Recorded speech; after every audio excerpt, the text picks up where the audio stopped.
নমস্কাৰ মৰমৰ ছাত্ৰ ছাত্ৰীসকল আহোম ক্লাছেছ ইউটিউব চেনেলটোত আপোনালোকৰ স্বাগত জনাইছোঁ। আজি মই লৈ আহিছোঁ ক্লাছ 9ৰ ছ'চিয়েল ছায়েন্সৰ জিঅ'গ্ৰাফীৰ ভাৰতবৰ্ষৰ ভূগোল। ছাত্ৰ ছাত্ৰীসকল এই ভাৰতবৰ্ষৰ ভূগোল আমাৰ পাৰ্ট নম্বৰ 3। এই পাৰ্টটোত যিমানখিনি কোৱেশ্যন আছে অনুসন্ধানী কোৱেশ্যন সকলোখিনি প্ৰশ্ন উত্তৰ তোমালোকে এইটো ভিডিঅ'ত পাই যাবা।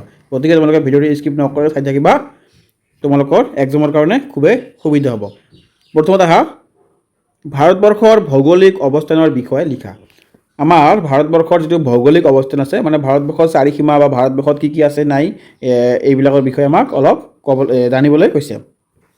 উত্তৰ কি দিছে, ভাৰতবৰ্ষৰ উত্তৰ গোলাৰ্ধ আৰু পূব গোলাৰ্ধত অৱস্থিত ইয়াৰ মূল ভূখণ্ড 8.8°4 উত্তৰ অক্ষাংশৰ পৰা 37°6 উত্তৰ অক্ষৰেখাৰ ভিতৰত আৰু 68°7 পূব দ্ৰাঘিমাৰ পৰা 97°25 পূব দ্ৰাঘিমা ৰেখাৰ মাজত অৱস্থিত।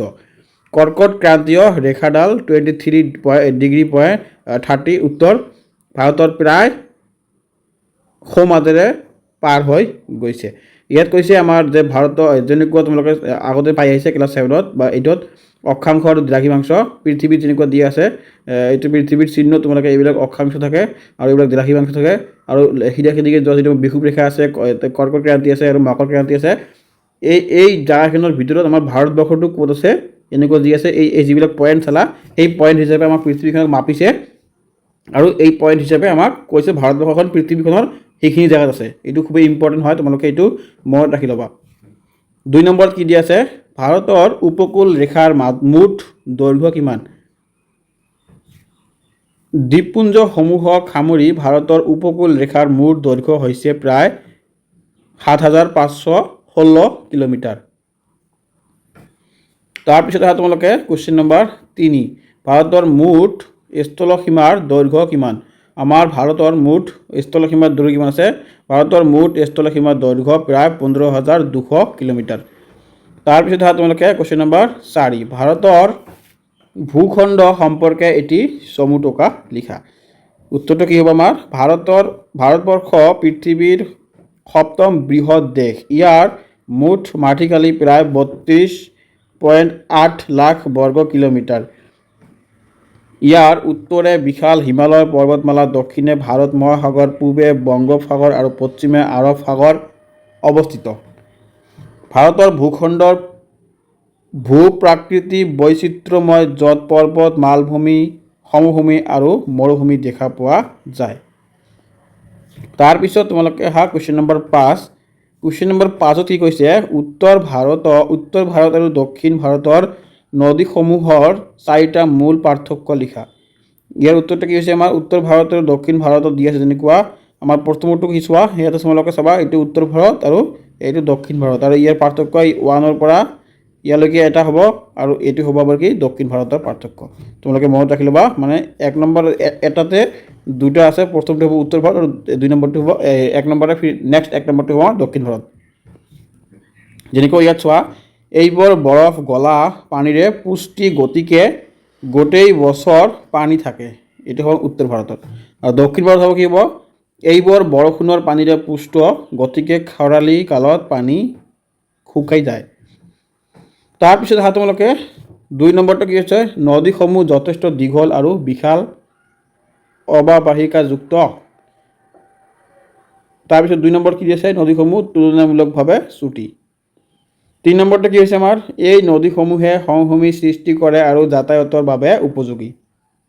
4 নম্বৰটো হ'ব কি, এই নদীসমূহ মালভূমিৰ ওপৰেৰে বৈ যায় আৰু পানী ধাৰা বেছি হোৱা বাবে জলবিদ্যুৎ উৎপাদনৰ বাবে উপযোগী। এতিয়া তোমালোকে আহা কুৱেশ্যন নম্বৰ 6। তোমালোকে 3টা পঢ়িলে হৈ যাব বা মই এইটো কৈ দিছোঁ নম্বৰটো। উদাহৰণ গংগা, সিন্ধু, ব্ৰহ্মপুত্ৰ আৰু এইটো হ'ব কি উদাহৰণ গোদাবৰী, কৃষ্ণ আৰু কাবেৰী। তাৰপিছত তোমালোকে আহা কুৱেশ্যন নম্বৰ 6। ছাত্ৰ ছাত্ৰীসকল, মই 6 নম্বৰ কুৱেশ্যনটো আৰম্ভ কৰাৰ আগতে তোমালোকক এটা কথা কৈ আছোঁ, যদি তোমালোকে মোৰ চেনেলটোত প্ৰথমবাৰ আহিছে চেনেলটো ছাবস্ক্ৰাইব কৰি ৰাখি দিবা আৰু তোমালোকে কি কৰিবা, ন' টেনশ্যনে কমেণ্ট কৰি জনাব পাৰা তোমালোকৰ কি অসুবিধা হৈছে। ইয়াত কোনো অসুবিধা নহয়, কমেণ্ট কৰি দিয়ে বা তোমালোকে ভয় খাব লগা একো নাই, বিন্দাছ তোমালোকে কমেণ্ট কৰি থাকা কিবা প্ৰব্লেম হ'লে। আৰু কি কৰিবা, যদি তোমালোকক এই যিবিলাক মই পঢ়ুৱাই আছোঁ এইবিলাকৰ যদি তোমালোকক PDF লাগে, মানে ডক লাগে, ডক মানে PDFৰ নিচিনা ডক বুলি কয় এইটোক, ডক লাগে বা PDF লাগে যিকোনো প্ৰকাৰৰ মই তোমাৰ চেপ্টাৰ ৱাইজ দিব পাৰোঁ বা তোমালোকে যদি গোটেইখিনি কমন বিচাৰা কমন মই বনাই থৈছোঁ তোমালোকক মই পৰীক্ষাৰ আগত দি দিম। গতিকে এই বস্তুটো পোৱাৰ কাৰণে তোমালোকে কি কৰিবা মোৰ এই ভিডিঅ'ৰ যিটো ডেছক্ৰিপশ্যন আছে ডেছক্ৰিপশ্যনত গ'লে তোমালোকে মোৰ এটা হোৱাটছআপৰ চেনেলৰ লিংক আছে এই লিংকটোত তোমালোকে ফ'ল' কৰি ল'বা মই তাতে দি দিম তোমালোকক এই চেপ্টাৰবিলাকৰ PDFখিনি তোমালোকক একো টেনশ্যন কৰিব লগা দৰকাৰ নাই ডাইৰেক্ট তোমালোকে প্ৰিণ্ট কৰিবা আৰু পঢ়িবা। উত্তৰ কি দি আছে আমাৰ ভাৰতক ঘাইকৈ 5টা ভূ-প্ৰাকৃতিক ভাগত ভগোৱা হৈছে। 1 নম্বৰ যেনেকৈ দি আছে উত্তৰৰ পূৰ্বোত্তৰ অঞ্চল, যেনেকৈ দক্ষিণত দি আছে উত্তৰ ভাৰতৰ বিশাল সমভূমি অঞ্চল, 3 নম্বৰত দি আছে দক্ষিণোত্তৰ মালভূমি অঞ্চল আৰু 4 নম্বৰত দি আছে কি উপকূলীয় সমভূমি অঞ্চল আৰু 5 নম্বৰত দি আছে দ্বীপপুঞ্জসমূহ। তাৰপিছত 7 নম্বৰত কি দি আছে আমাৰ উত্তৰ ভাৰতৰ হিমালয় পৰ্বত অঞ্চলৰ বৈশিষ্ট্য লিখা। এইটো আমাৰ কুৱেশ্যন। 7 নম্বৰ কুৱেশ্যনৰ আমাৰ উত্তৰটো কি হ'ব চোৱা উত্তৰৰ হিমালয় পৰ্বত অঞ্চল পৃথিৱীৰ আটাইতকৈ ওখ আৰু নবীন ভংগীল পৰ্বত। ই ভাৰতৰ উত্তৰ সীমান্তত এখন বৃহৎ দেৱালৰ দৰে থিয় হৈ আছে। ইয়াৰ উচ্চতম শৃংগ মাউণ্ট এভাৰেষ্ট। এই অঞ্চলৰ পৰাই গংগা, সিন্ধু আৰু ব্ৰহ্মপুত্ৰৰ দৰে ডাঙৰ নদীৰ উৎপত্তি হৈছে। 8 নম্বৰত কি দি আছে উত্তৰ ভাৰতৰ সমভূমি অঞ্চলৰ বৈশিষ্ট্য লিখা। উত্তৰত দি আছে কি এই সমভূমি অঞ্চল গংগা, সিন্ধু আৰু ব্ৰহ্মপুত্ৰ নদীয়ে কঢ়িয়াই অনা পলসেৰে গঠিত। এই অঞ্চল অতি উৰ্বৰ আৰু কৃষিৰ বাবে অত্যন্ত উপযোগী, সেয়েহে ইয়াত জনসংখ্যাৰ ঘনত্ব খুবেই বেছি। 9 নম্বৰত কি দিছে দক্ষিণোত্তৰ মালভূমি অঞ্চলৰ বৈশিষ্ট্য লিখা। ইয়াৰ উত্তৰটো কি হ'ব দক্ষিণোত্তৰ মালভূমি এটা প্ৰাচীন কঠিন শিলাৰে গঠিত ভূখণ্ড। ইয়াৰ আকৃতি ত্ৰিভুজা আকৃতিৰ। এই অঞ্চল খনিজ সম্পদ অত্যন্ত চহকী। ইয়াৰ পশ্চিম দিশত পশ্চিম ঘাট পৰ্বতমালা আৰু পূব দিশত পূব ঘাট পৰ্বতমালা অৱস্থিত। তাৰপিছত অহা 10 নম্বৰ কুৱেশ্যন ইয়াত কি দিছে উপকূল অঞ্চলৰ বৈশিষ্ট্য লিখা। উত্তৰটো কি হ'ব আমাৰ ভাৰতৰ উপকূলীয় সমভূমিক 2টা ভাগত ভগাব পাৰি পশ্চিম উপকূলীয় সমভূমি আৰু পূব উপকূলীয় সমভূমি। পূব উপকূলীয় সমভূমি পশ্চিম উপকূলতকৈ অধিক বহল। এই অঞ্চলসমূহত সাগৰীয় জলবায়ু বিৰাজ কৰে আৰু নাৰিকল, ধান আদি খেতি ভাল হয়। তাৰপিছত অহা কুৱেশ্যন নম্বৰ 11 ভাৰতৰ জলবায়ুৰ বৈশিষ্ট্য লিখা। উত্তৰত কি দি আছে আমাৰ ভাৰতৰ জলবায়ু প্ৰধানকৈ ক্ৰান্তীয় মৌচুমী প্ৰকৃতিৰ। ঋতু পৰিৱৰ্তনৰ লগে লগে বতাহৰ দিশৰো পৰিৱৰ্তন ঘটে। ভাৰতৰ জলবায়ুত মৌচুমী বতাহৰ প্ৰভাৱ সৰ্বাধিক।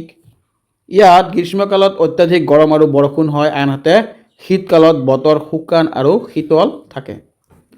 তাৰপিছত অহা তোমালোকে কুৱেশ্যন নম্বৰ আমাৰ কিমান আছে 12 ভাৰতৰ মৌচুমী বতাহৰ প্ৰভাৱ সম্পৰ্কে এটা টকা লিখা।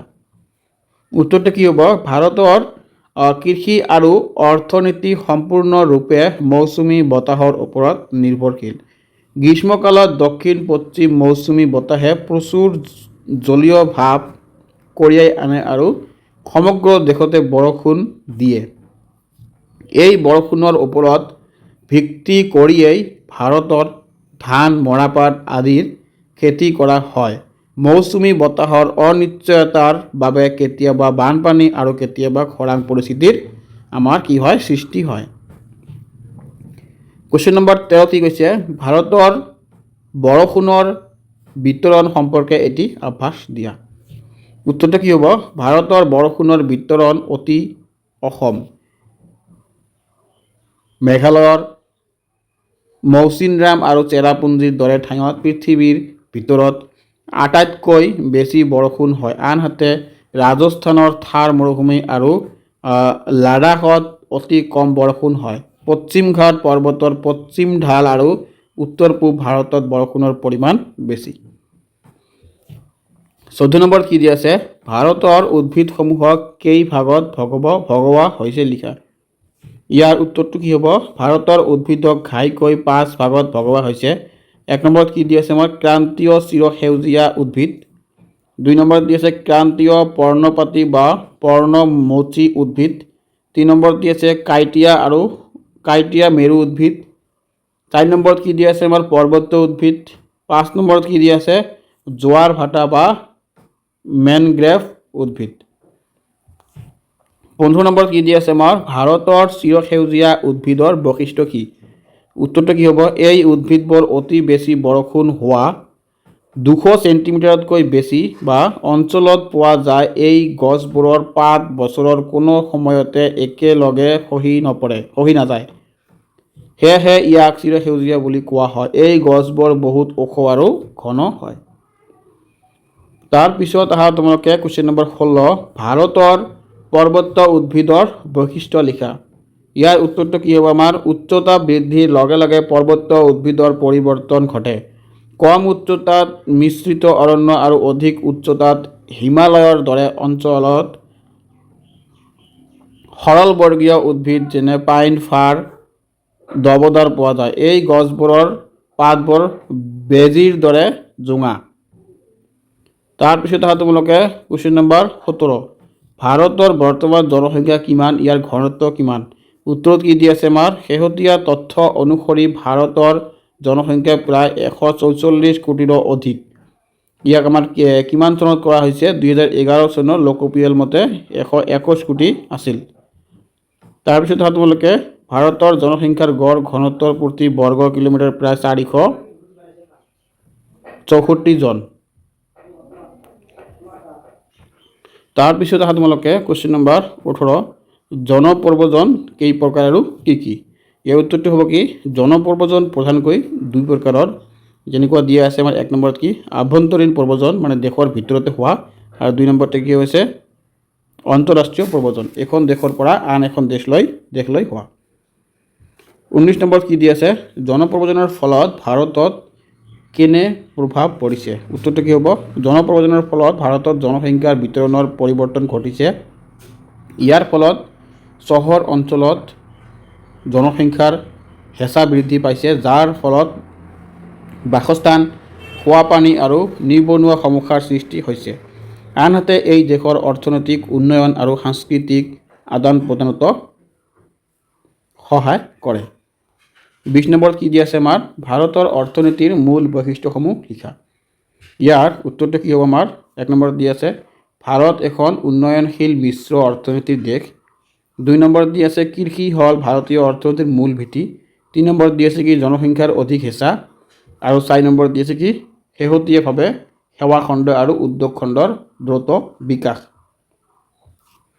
তাৰপিছত তোমালোকে 21 নম্বৰ কোৱেশ্চনত কি দিছে ভাৰতৰ কেন্দ্ৰীয় শাসিত অঞ্চল কেইটা কি উত্তৰত দিয়া আছে বৰ্তমান ভাৰতৰ 8টা কেন্দ্ৰীয় শাসিত অঞ্চল আছে যেনেকুৱা দিয়া আছে কি আমাৰ 8টা তোমালোকে এইকেইটা ভালকৈ মুখস্থ কৰি ল'বা কেন্দ্ৰীয় শাসিত অঞ্চল বুলিলে কি বুলি কোৱা হয় তোমালোকে এইকেইটা জানাৰ খুবেই ইম্পৰ্টেণ্ট আছে যেনেকুৱা প্ৰথমতে কি আছে আমাৰ আন্দামান এণ্ড নিকোবৰ দ্বীপপুঞ্জ মানে আইলেণ্ড 2 নম্বৰতে কি দিয়া আছে চণ্ডীগড় 3 নম্বৰত দিছে আমাৰ দাদৰা এণ্ড নগৰ হাভেলী আৰু দামন আৰু দিউ 4 নম্বৰটো আছে দিল্লী 5 নম্বৰটো আছে জম্মু আৰু কাশ্মীৰ বা জম্মু এণ্ড কাশ্মীৰ 6 নম্বৰত লাডাখ 7 নম্বৰত লাক্ষাদ্বীপ আৰু 8 নম্বৰত পুডুচেৰী এইকেইটা তোমালোকে মনত ৰাখি ল'বা 22 নম্বৰত কি দিয়া আছে ভাৰতৰ বৰ্তমান ৰাজ্য কেইখন আৰু কি ভাৰতৰ বৰ্তমান ৰাজ্য কেইখন তোমালোকে গম পোৱা চাগে বৰ্তমান ভাৰতৰ আমাৰ 28খন ৰাজ্য আছে ৰাজ্যকেইটা তোমালোকে নামখিনি ইয়াত চাই ল'বা অসম অৰুণাচল প্ৰদেশ নাগালেণ্ড মণিপুৰ মিজোৰাম মেঘালয় ত্ৰিপুৰা পশ্চিম বংগ বিহাৰ উত্তৰ প্ৰদেশ পাঞ্জাব ৰাজস্থান গুজৰাট মহাৰাষ্ট্ৰ কৰ্ণাটক কেৰালা তামিলনাডু অন্ধ্ৰ প্ৰদেশ তেলেংগানা উৰিষ্যা ছত্তীশগড় ঝাৰখণ্ড মধ্যপ্ৰদেশ হিমাচল প্ৰদেশ